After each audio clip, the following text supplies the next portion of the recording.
y te pedimos que tú seas el centro, que desde ahora hables a los corazones, en el nombre de Jesús. Amén.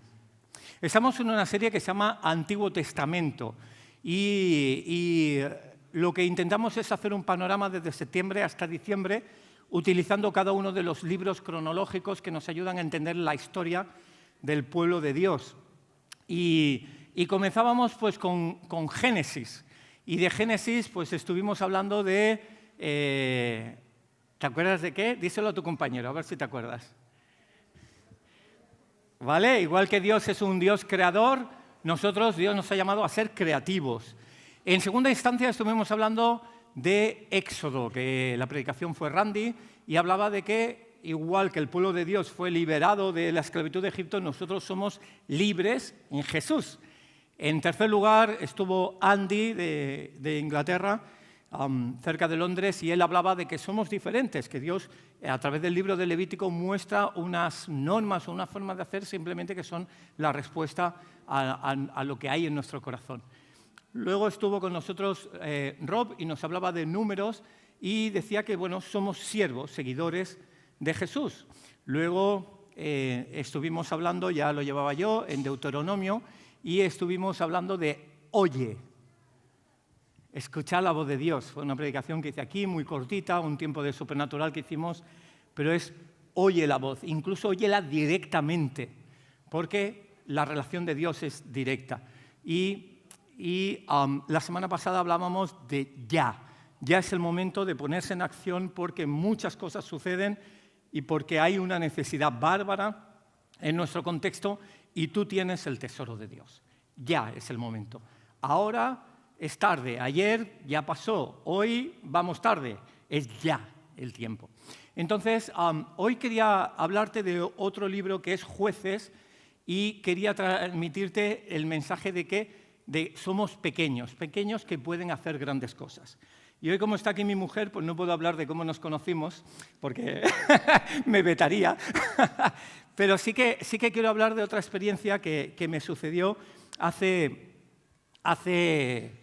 unos 15 años, ¿vale? Cuando yo tenía 13 años, ¿vale? Cuando yo tenía 13 años, hacía eso que se llamaba EGB. Levanta tu mano si eres de esos clásicos que hiciste EGB. Qué guapos que sois, ¿eh? Pues muy bien, perfecto. Y cuando hacías EGB acababas octavo con un viaje de fin de curso y era chulo. Y el nuestro, como éramos pobrecitos de Santa Coloma, no teníamos muchos recursos, solo fuimos 3 días a Mallorca, de los cuales 2 noches las pasabas en el barco, o sea que ahorrar al máximo. Entonces, bueno, nos subimos a ese barco, el barco típico que iba de aquí a Mallorca y pasaba toda la noche, como antiguamente, y íbamos con las diferentes clases de octavo. Nosotros éramos octavo B, estaba octavo A y octavo C. Y bueno, ya era súper divertido. Pero claro, ¿cuál es el propósito de un joven de 13 años que va de fin de curso y ya no va a ver más a sus compañeros y solo tiene 3 días? Pues lógico, vas en barco, no vas a dormir en toda la noche. Entonces te paseabas por allí y iban pasando las horas y uno va sintiendo hambre. Y dice, bueno, ¿cuándo nos dan de comer? Y claro, ni mi mamá ni yo nos enteramos de que la comida la teníamos que llevar nosotros. Entonces, yo cuando vi que eran las 12 de la noche y hasta las 8 de la mañana no llegaba a Mallorca y vete a saber cuándo pudiera comprar algo, digo, yo aquí me muero de hambre, ¿no? Y hubo esa circunstancia que yo comenté en un grupito muy pequeño, muy random, porque no eran nuestros amigos directos, y había una chica que tenía un bocadillito así de pequeño, de algo no que suena muy bien, de chorizo, ¿vale? Ahí muy pequeñito, y dijo, si quieres, toma, cómete esto. Y era una chica que no era mi amiga de mi círculo, sino que tenía 2 o 3 amigas y eran de esas personas que van un poco aparte de todos. Se llamaba Catalina y me lo ofreció y digo, no, hombre, ¿y tú tienes más? Y dice, no me importa, toma. Y lo cogí y me lo comí. Soy así de carnal, lo siento. Pero ¿cómo te puedes creer que ahora, después de tantos años, todavía me acuerde de ese gesto tan pequeño de una persona insignificante que casi no recordaba el nombre? pero me hizo, después de tantos años, acordarme de su nombre porque tuvo ese gesto, porque si no la hubiera olvidado y sería una más de la clase que ya no recordaría a mis amigos íntimos. Pero ella de pronto se hizo más que íntima, se hizo cercana y se hizo especial porque hizo algo en la pequeñez de lo que tenía en su mano, de lo que podía. Y te quiero compartir del libro de Jueces en esta línea, porque va a haber una época donde, fíjate en la historia, Dios crea el paraíso, Adán y Eva, la sociedad se va corrompiendo por causa del pecado, quedan esclavizados en Egipto, Dios los libera y van a la tierra al desierto, con Josué llegan a la tierra prometida, y ahora Josué muere. ¿Y ahora qué va a suceder? Porque Josué no puso un líder como Moisés o como Caleb o como el mismo Josué o como Samuel, no puso líder.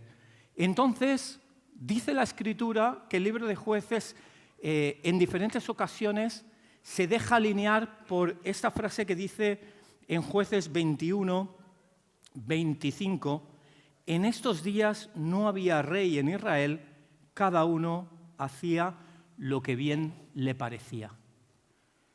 Cada uno hacía lo que bien le parecía.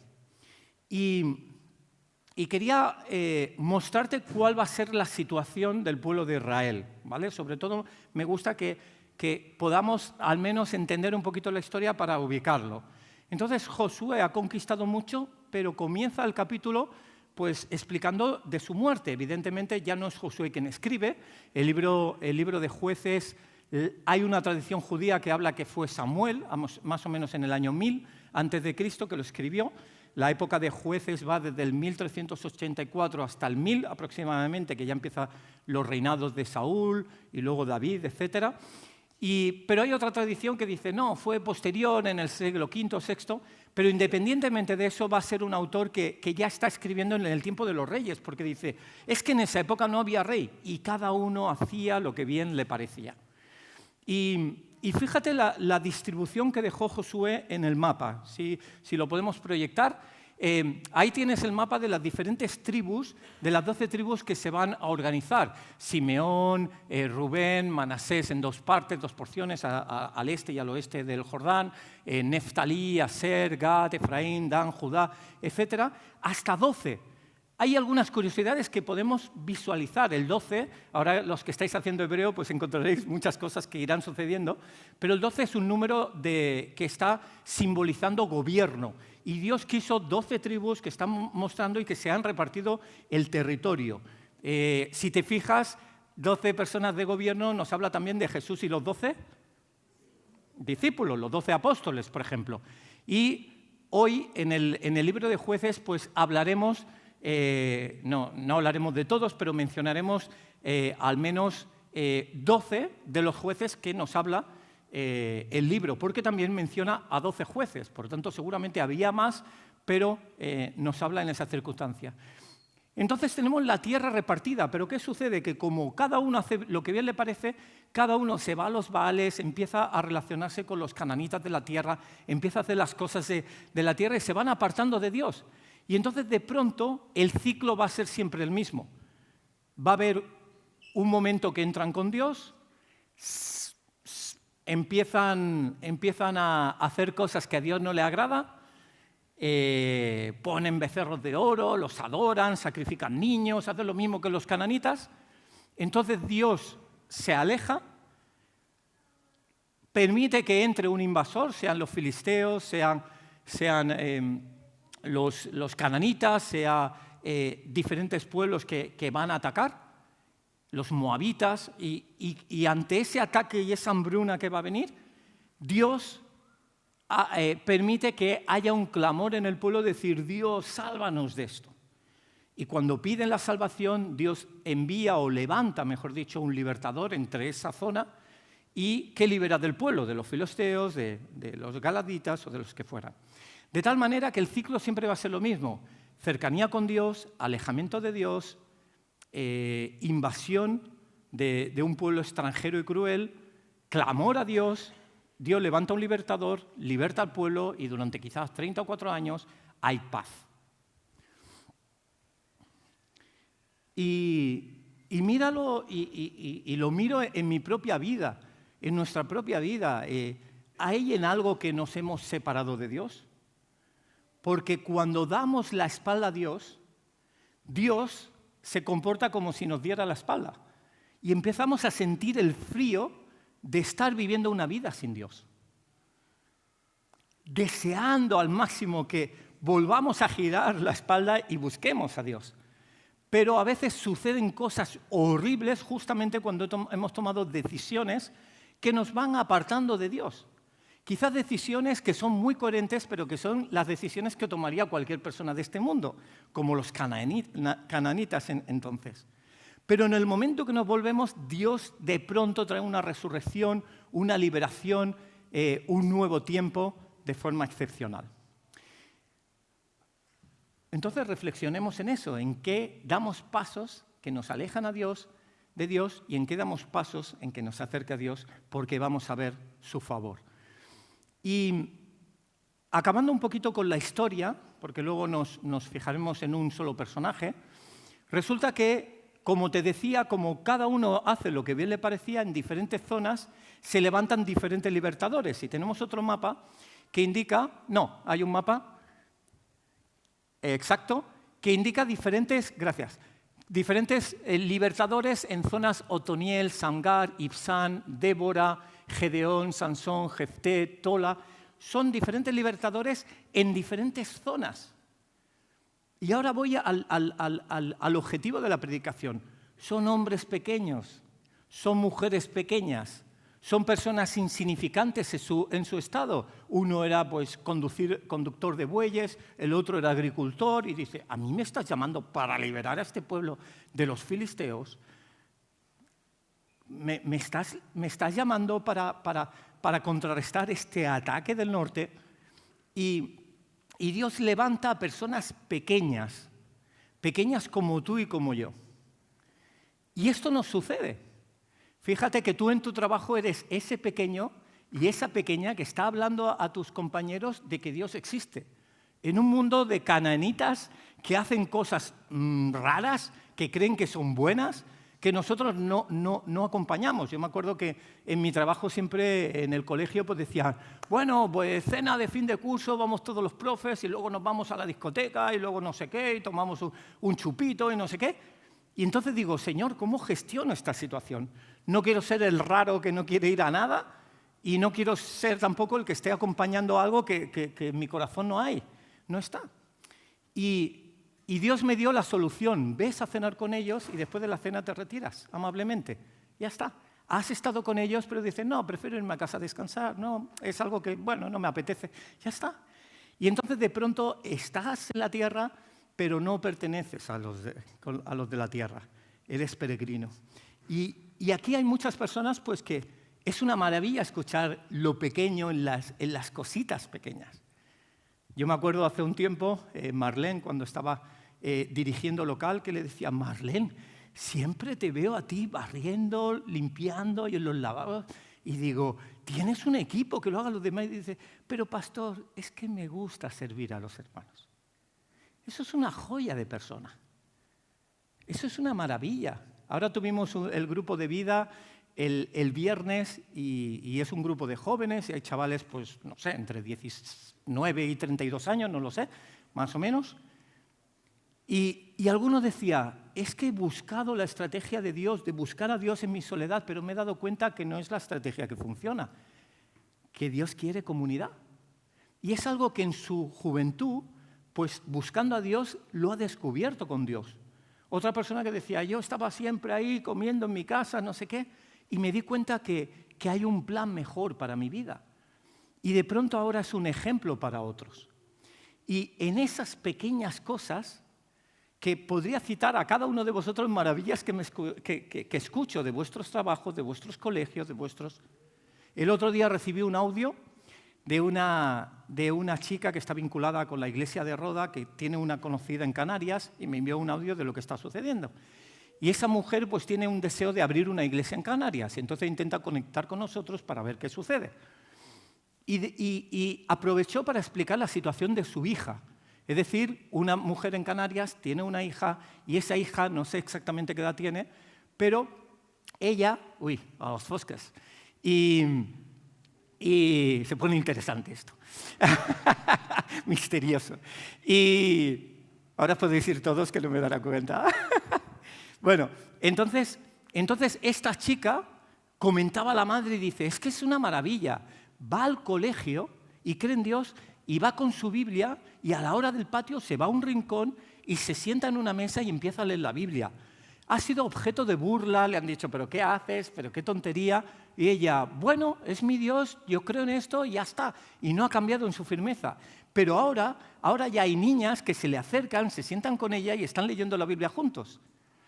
Entonces dices, son pequeños jueces, pequeños gobernadores, no es el juez de la maza, son personas que están conquistando áreas desde el anonimato y desde la pequeñez. Y os voy a comentar, si quieres hay una tabla por ahí, no quiero hacer evidentemente un estudio bíblico, pero sí un poco ponerte en situación. En la Biblia pues, se comenta de estos 12, contra los arameos, pues Otoniel, contra los moabitas, Ahod, contra los filisteos, Samgar, y así sucesivamente hasta 12. Y cada uno de ellos pues, fue 40 años como juez, 80 años, de Samgar no se dice, de Débora y Barak 40, etcétera, etcétera. Y también el tiempo de opresión que vivieron 8 años sufriendo pues, escarnio. Tú imagínate que te viniera, no sé, unas hordas, un ejército nazi que de pronto te arrasa el país, que ponen su gobierno, que están haciendo fechorías, que se quedan con toda tu riqueza.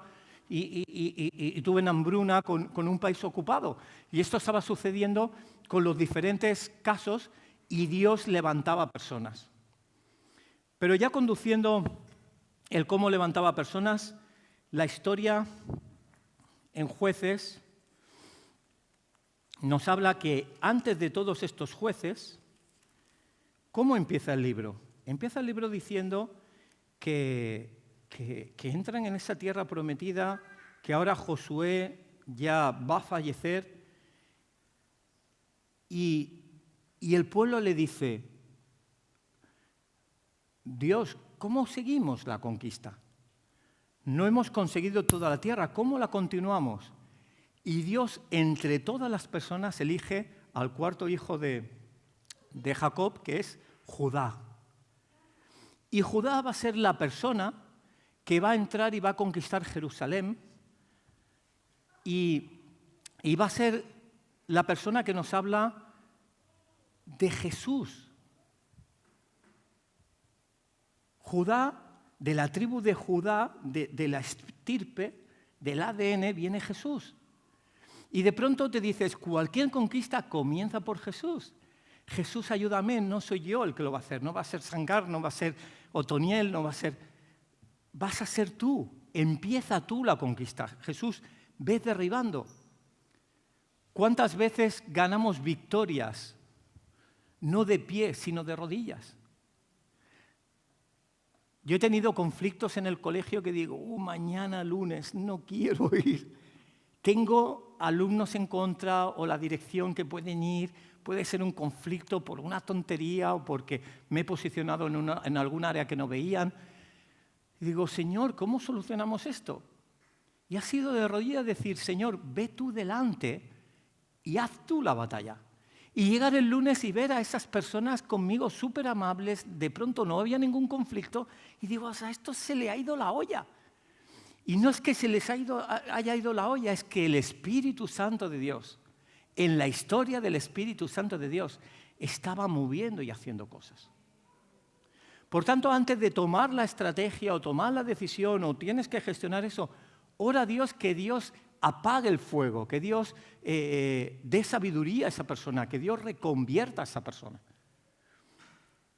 Así conquistó Jerusalén y Hebrón y luego comienza el libro de Jueces a hablar de otros. Por ejemplo, de Otoniel se dice que quiso conquistar una ciudad y Caleb le dio a su hija cuando la consiguió. Es otra forma de conquistar familia, ganando una ciudad, de Vir. Ahod, por ejemplo, se habla que tenía un puñal de doble filo y pudo conseguir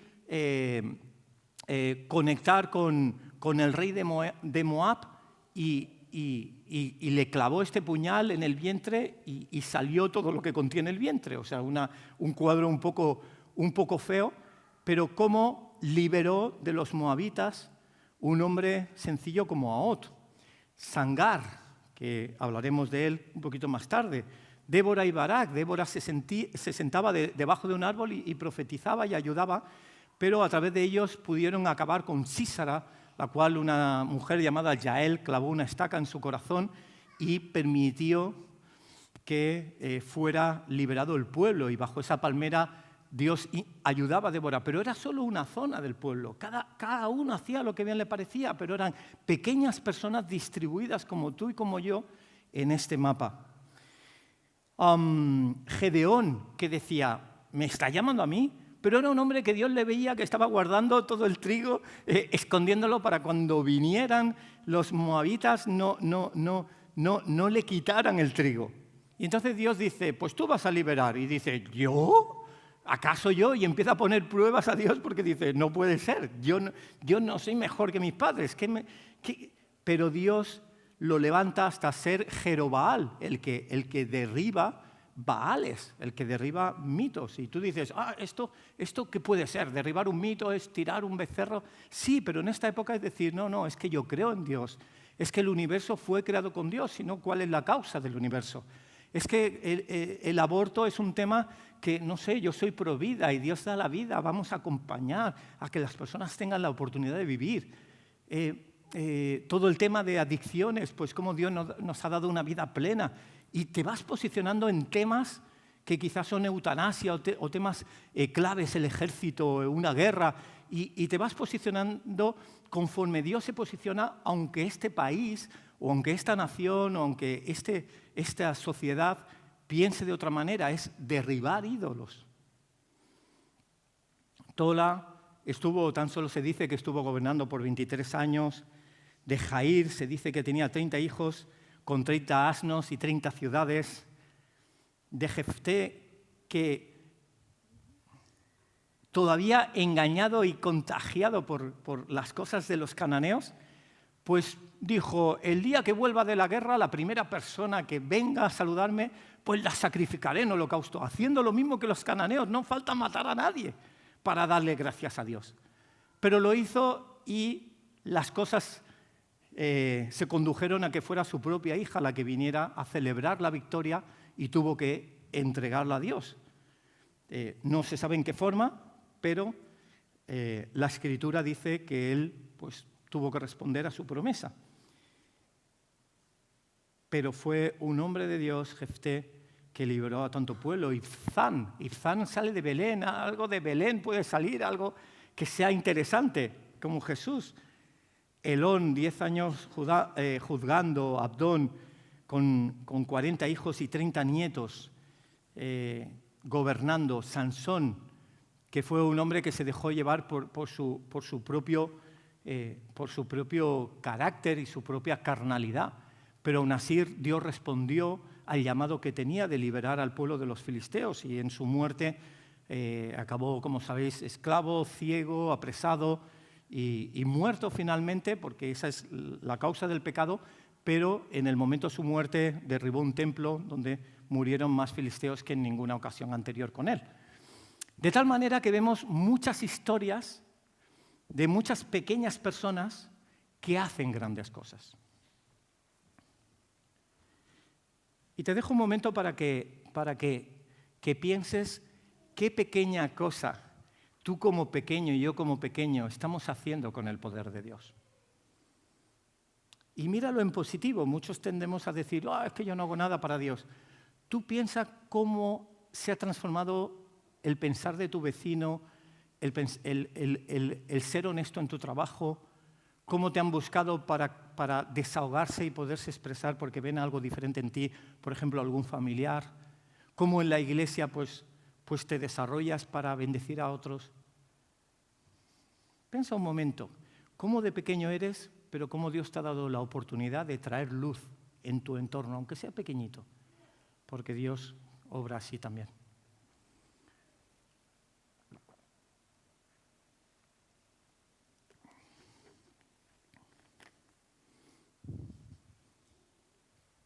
incluso Espíritu Santo te pido que tú traigas más a memoria incluso cosas que estamos haciendo para ti y por ti.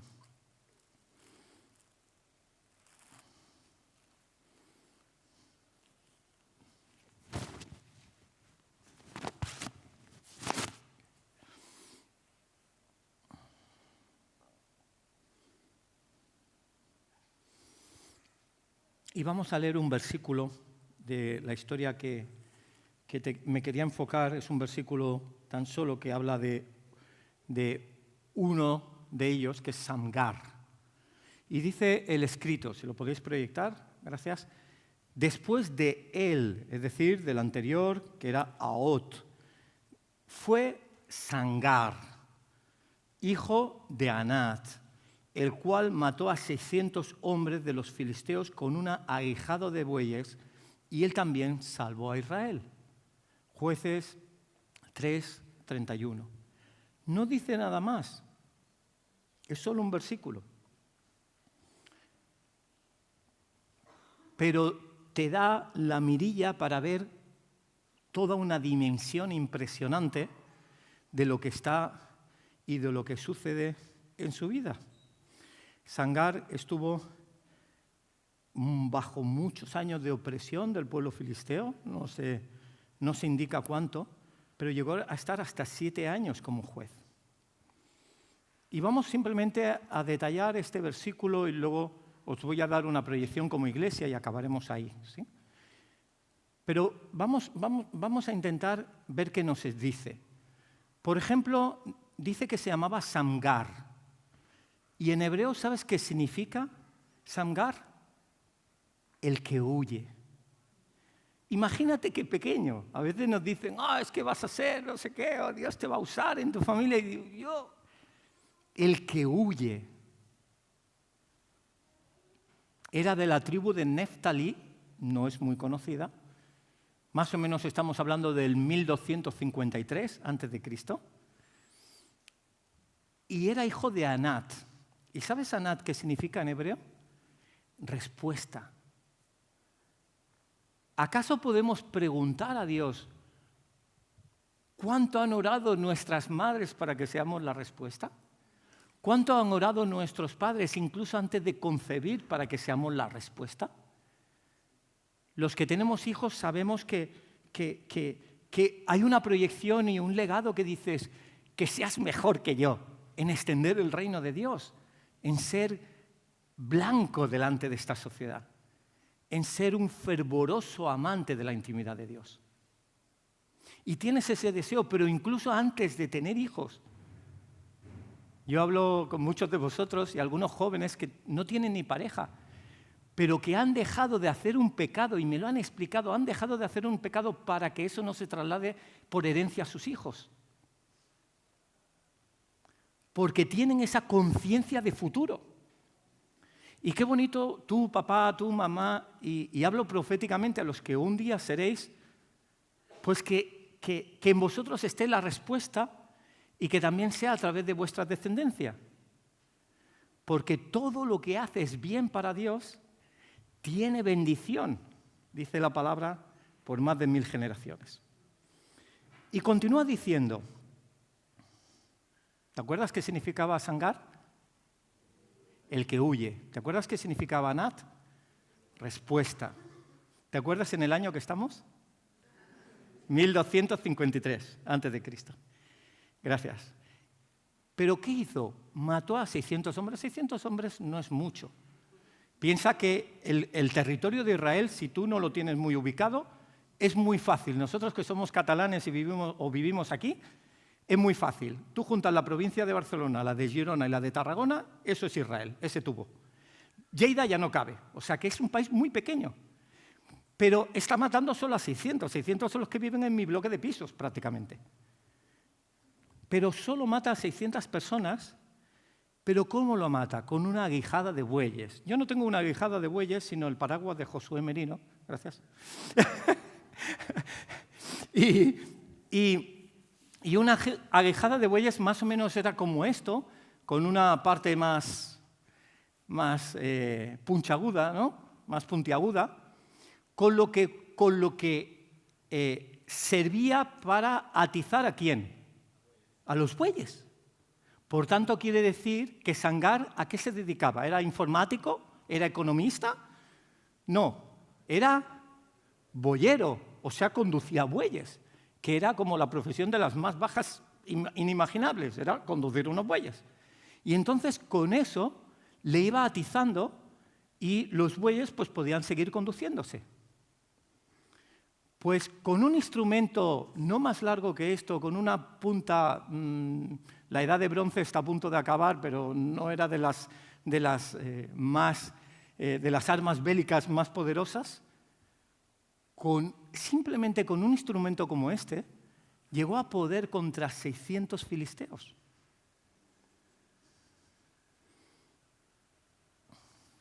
Y dice la Escritura que también, que formó parte de la salvación de Israel.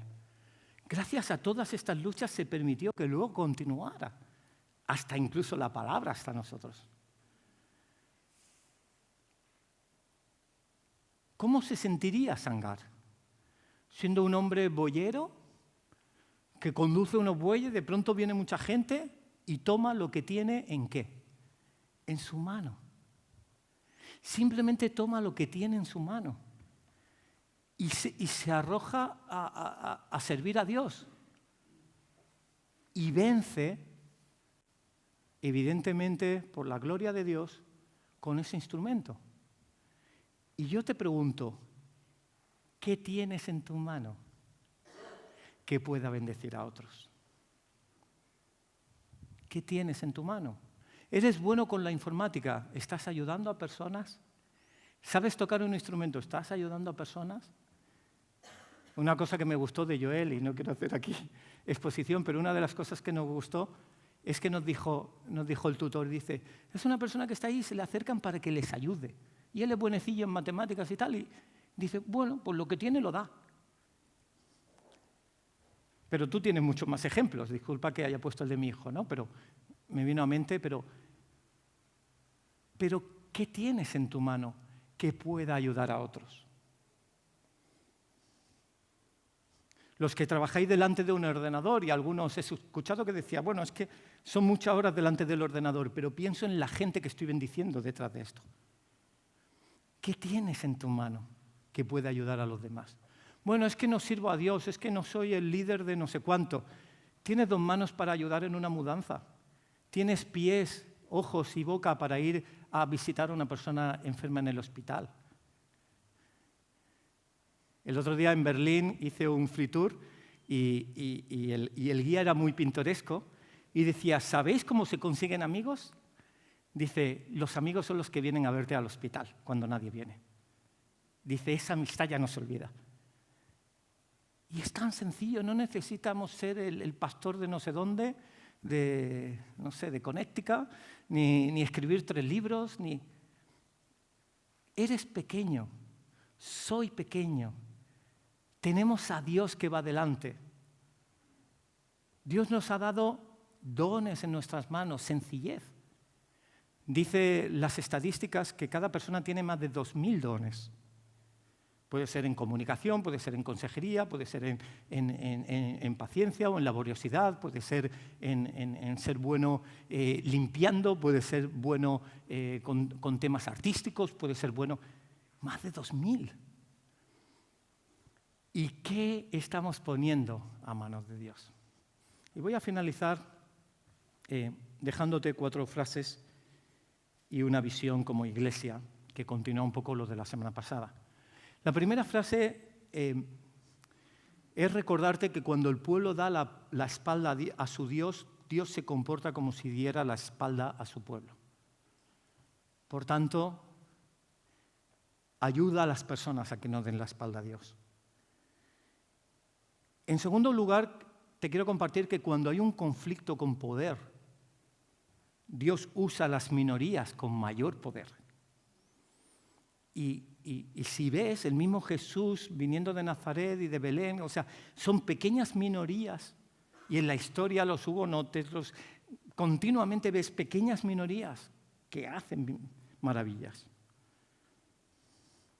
Una tercera frase es recordarte que mañana ya es muy tarde, que hoy es también tarde, y ahora es el tiempo del ya, de ponerse a funcionar ya. Vamos tarde. Hay mucha necesidad. Y una última frase es que el instrumento de bendición ya lo puso Dios en tu mano. Y te pregunto, ¿cuál es en tu caso?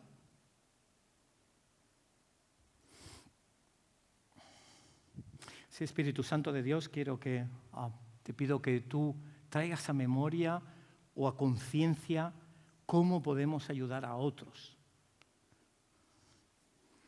para extender tu reino, para conseguir más de esta conquista. Y quiero acabar con, si me permitís, continuar un poco con la visión como iglesia, y voy a pedir que me proyecten. Si te acuerdas, el otro día hablábamos de la importancia, nuestro camino es la importancia de hacer discípulos. Hay una persona en la iglesia que ha acabado un discipulado y ahora pues quiere empezar otro con la misma persona. Y me lo dijo la persona que le está mentoreando y digo, vale, solo puede seguir otro discipulado si ya empieza a discipular a alguien. Porque es absurdo que nos engordemos y no demos. Y además, si te acuerdas, el 95% de cómo crecemos es enseñando a otros. Entonces, te invito a discipularte, a aprender de Dios, a saber más de Dios. Y luego, conforme vas caminando en eso, pues puedes pasar a la siguiente, pues ser líderes, estar a cargo de personas. Y conforme vas siguiendo, ser plantador, de pensar nuevas formas de cómo crear espacios para que gente se pueda bendecir de ello. Y tenemos una siguiente que habla de la estructura y ves pasando, si quieres, las diapositivas. Y nosotros te he puesto una línea como muy fina de hacemos 1000 cosas de Apreniview, de intercesión, de tantos ministerios, muchas cosas, más de 30 ministerios están funcionando. Pero si me dejas darte una línea prioritaria, crece como discípulos, crezcamos como discípulos. Sigue el camino de Jesús. ¿Y nosotros cómo lo hacemos? Pues discipulado uno a uno. Hay más de 30 personas que están siendo discipuladas por otra persona. Y luego hacer lidere para poder participar en un grupo de vida y formarse para un día liderar un grupo, para un día participar en un grupo, para saber cómo evangelizar en su contexto. En segundo lugar, pues líderes, prepárate, fórmate, no solo seamos el discípulo eterno. Mira los apóstoles, los envió. Y nosotros para prepararnos, nuestro sermón del monte es UCB, es el curso de hebreo, de masterclass de liderazgo, las epístolas de Pedro, bueno, pues enseñamos Biblia y qué dice Dios y tenemos debates y vemos cómo plantar una iglesia y prepárate. Más de 100 personas están inscritas en los cursos y no solo de nuestro país, de Costa Rica, de Chile, de otros países, pero esta es nuestra iglesia, es nuestro terreno, es nuestro Neftalí. Somos el Sangar, este es nuestro espacio y tenemos que llegar. Un mentoreado uno a uno de, sí, quiero crecer, pero con mi líder de grupo de vida o con una persona que me mentoree y me acompañe, porque quiero más. Quiero seguir ahora un libro más profundo según mis dones, para ver cómo desarrollarlo. Hubo una cosa muy bonita que dijo Sergi el otro día en el grupo de vida, y él dice, yo pregunto a la gente, ¿qué es más importante, tu vida profesional o tu vida personal? ¿Y la gente qué crees que responde? Su vida personal, y dice, ¿y por qué te has preparado tantos años para ser un buen profesional y no te preparas para ser un buen marido? ¿O no te preparas para ser un buen padre? ¿O no te preparas para ser un buen amigo? Dices, es verdad. Y tenemos que prepararnos para seguir. Y en última instancia, pues lánzate. Sé osado, vamos a más. Tenemos una iglesia que está abierta a las puertas para crear, para llegar a tantos. A mí cuando me dicen, es que quiero liderazgo, mira los bloques de enfrente. La gente no tiene pastor. ¿Y puedes proyectar, por favor? No, la anterior. Y entonces puedes ser un líder de grupo de vida, puedes pertenecer a un equipo plantador. Hasta ahora, ¿cómo hemos ido haciendo con Roda? Damaris nos dice que están sus padres ahí y un grupito orando hace mucho tiempo por tener una iglesia. Vamos casualmente un 3 de noviembre a esa casa en Roda de Bará, a 20 kilómetros de Tarragona, 90 kilómetros desde aquí. Y vamos allí y decimos, ¿por qué no empezamos un grupo de vida? Y la gente súper entusiasmada, empezamos un grupo de vida, dura durante varios meses y luego decimos, ¿por qué no hacemos pues, un formato cultos? Y empezamos a hacer un formato cultos y aquí ves a Xavi pues, coordinando los coches, la alabanza, la predicación, todo. Y de pronto ves personas que tienen un fervor por ir. Hay una persona en alabanza que dice, oye, siempre que no tengas a nadie de alabanza allí, cuenta conmigo, yo voy a ir. Bueno, estás hablando de liderazgo, estás hablando de que estás, de que lo que hay en tu mano, pues, nunca mejor dicho, y lo que hay en tu mano, pues lo estás utilizando. Y otra persona que está ahí siempre con media, intentando ayudar, y va cada domingo, que no es fácil. Acabas aquí, comes con la gente, estás a gusto. Ahora quieres ir a comer un helado y dices, no, coges un coche y hasta las 9 de la noche no vuelves a casa. Pero todo lo que te lleva, y al final hay 5 personas en las cuales puedes delegar, Adrián, Marta, Josué, Nicole y Damaris Lorenzo, y de pronto creas un equipo plantador. Y yo lo único que hago es decir quién predica cada domingo, y ya. Y voy, evidentemente, pero ya, porque hay personas que se han levantado a hacer el trabajo que yo hago para que ellos puedan desarrollar sus dones. El otro día, con David comiendo, le recordaba de Francis Chan. Francis Chan es un predicador que con una iglesia, bueno, tiene muchos libros y tal, de 5.000 personas, y un día cerró la iglesia y todo el mundo, ¿qué has hecho? Y dice, estoy cansado de que 5.000 personas vean cómo yo predico y estén ahí sentados. Porque lo normal es que hagamos, bueno, eso lo digo yo, lo de jueces, que cada uno sea, según sus dones, vaya desarrollando.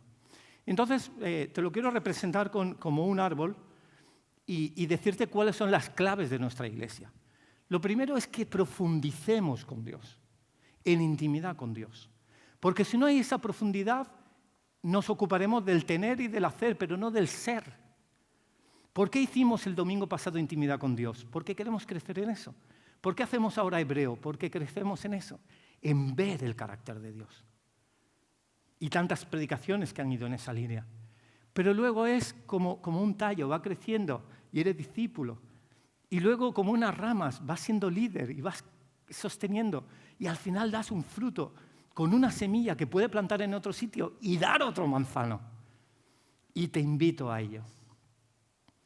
Te invito a que no esperes a mañana, porque el mañana no nos pertenece, sino es el ya.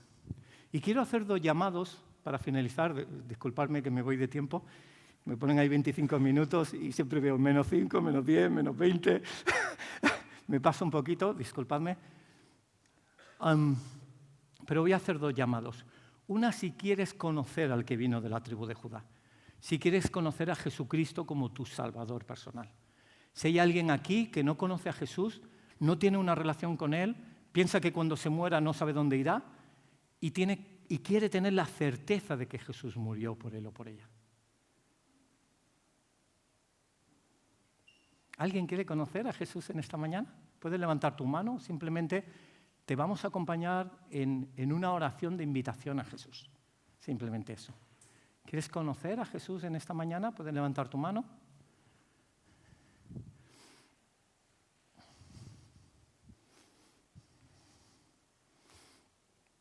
Y en segundo lugar, voy a invitar a las personas que tengan en su corazón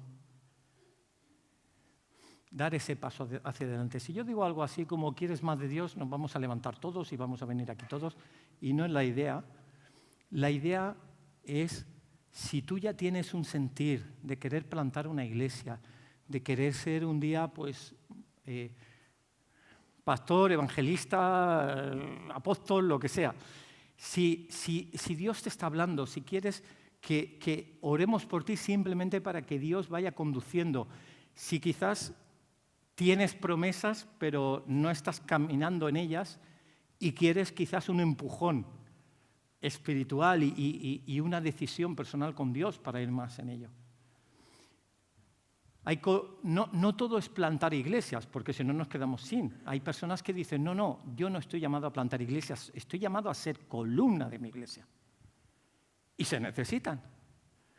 Pero quiero que también salgan las columnas de la iglesia y que podamos orar por ello, ¿sí?